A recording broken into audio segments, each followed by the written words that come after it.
Hi class, for this example, we're going to actually be evaluating the mean, variance, and standard deviation of group data, but we're going to simulate the problem that you're going to have in the future exam. And here's the idea. So in a future exam, you're going to be able to use your actual calculator. So what I need you to do is enter the data set, and you're going to enter it in the following form. So what we want is for your actual the lower class limit to be your L1, and let me change the color. So this is going to be your L1, and then your L2, and then technically your L3 and the calculator. So make sure that you're matching on the first column with 0, 5, and I'm talking about here 0, 5, 10, 15, and then second column 4, 9, 14, 19, and then the frequencies for your actual, for the actual L3. Then in L4, what we're going to be evaluating, it's going to be your midpoints. So let me just rewrite it as just the x's. It's understood that it represents your midpoints. Now in your calculator, once you actually have all the correct data inputted, you're gonna have to go to L4, and then in here input, the midpoint is gonna be L1 plus technically the values of L2, and then you're gonna divide that by the values of 2. I'll wait a minute for you to enter that command and make sure that you actually have the correct cell, meaning you're clicking in this portion here of L4, not in the actual numerical cells. That will create an error. Okay, so let me hit enter, and can you guys double check that to see if you're matching? I'm getting 2, 7, 12, and 17. Let me write them up. So this is technically 2 on the first one, 7, 12, and 17 for your actual x's. The next portion is going to be run under L5, and this represents technically x times f. And you want to do all of these calculations so that the calculator evaluates everything. This way there's less errors.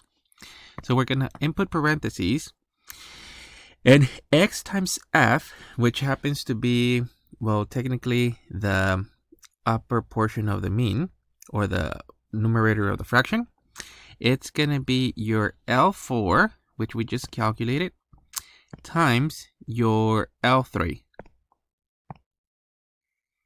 And you technically don't need a parentheses, but I'm going to leave it there since I already accidentally put it. And then can you guys double check that you're matching? I'm getting 4, 28, 36, and 17. So let me actually input these. So this is 4, 28, 36, and the values of 17.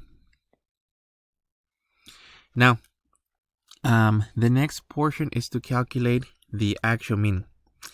And the mean is defined as the sum of x times f divided by the sum of f. So let me rewrite technically your L3, because we're going to need that. So this is L3. And then let me rewrite the sums. So this is the sum of f. And you can just add those two manually, but if the numbers were to be messy, you want to use a calculator. So let me show you how to do that if you were to have really, really messy values. So the sum of the frequencies, it's actually the sum of L3.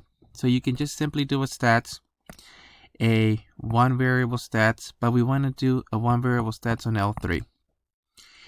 And the sum of that column is equal to 10. So here we have one of the first values that we're going to be using. And then the next value that we need is the sum of X and F, so technically the sum of L5. So stats, and this is supposed to say L5. Please run it. The sum of the column is defined as the sum of the x's. So in this case, I'm getting 85.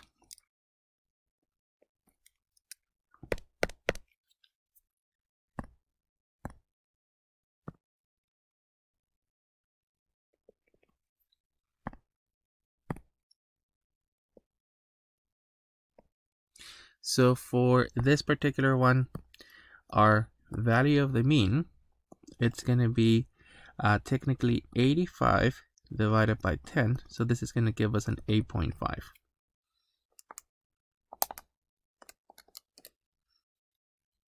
That would be the value of the mean that we're going to be using for the other calculation. So take a second and verify what I have.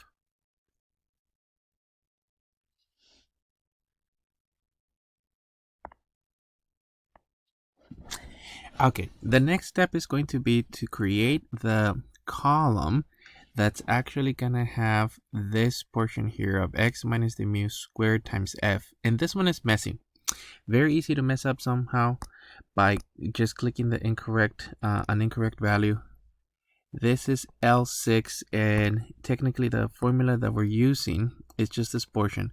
So it'll be your x minus mu squared times the values of f.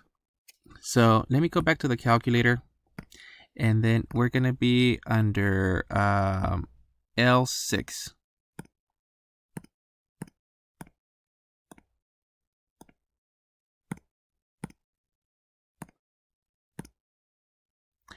Okay, my calculator doesn't have it, so I'm just going to insert L6. If yours doesn't have it, do the same thing. Do a second and insert L6, or you can use a different cell. Probably I reset it or erased it by accident on mine. Okay, so let me put the parentheses. Now you want your x's, so in this case it's going to be L4 minus, now the mean needs to be inputted manually, so 8.5, that's the value of mu. Then you're going to square this value and very carefully multiply it times the frequency. The frequency is L3. Hit enter and see if you're matching. I'll wait a minute.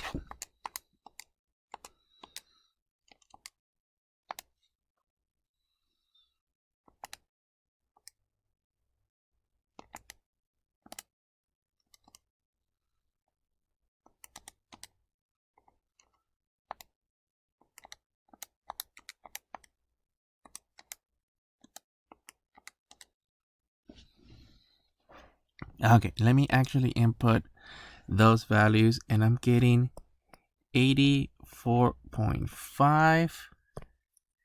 Let me fix that 4.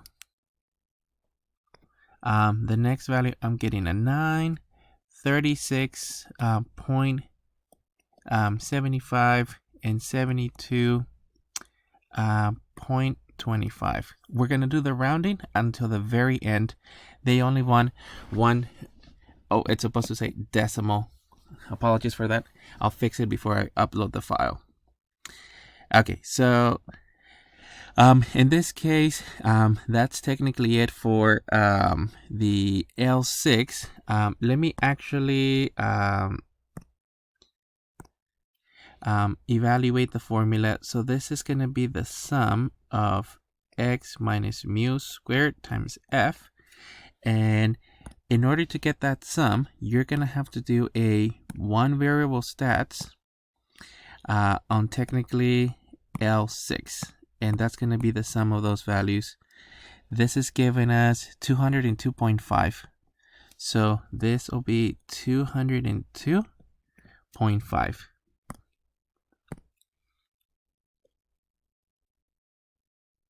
Which represents a one variable stats on L6.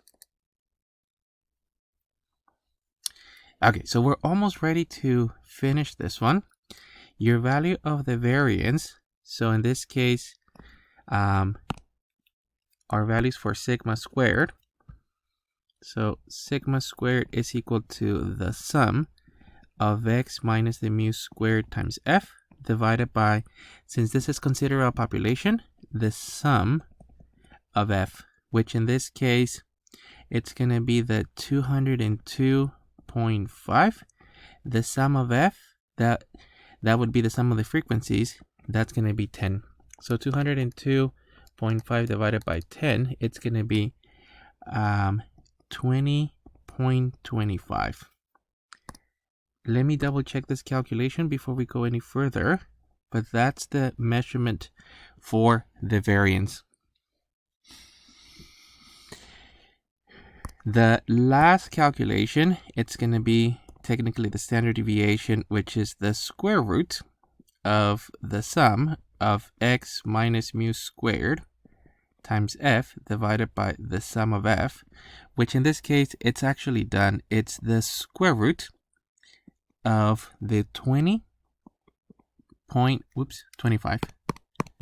So this is supposed to be 20.25. So the square root of 20.25 happens to be 4.5.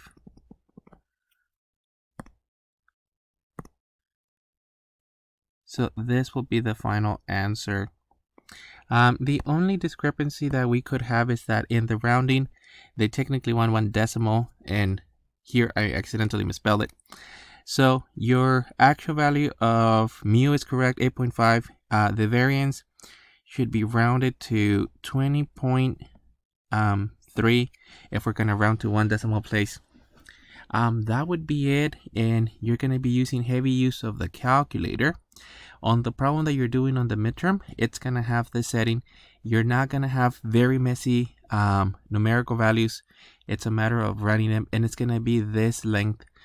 Nothing like what you see on the homework. Some of those are really large, and for those type of problems, Excel or Google Sheets will be best to use.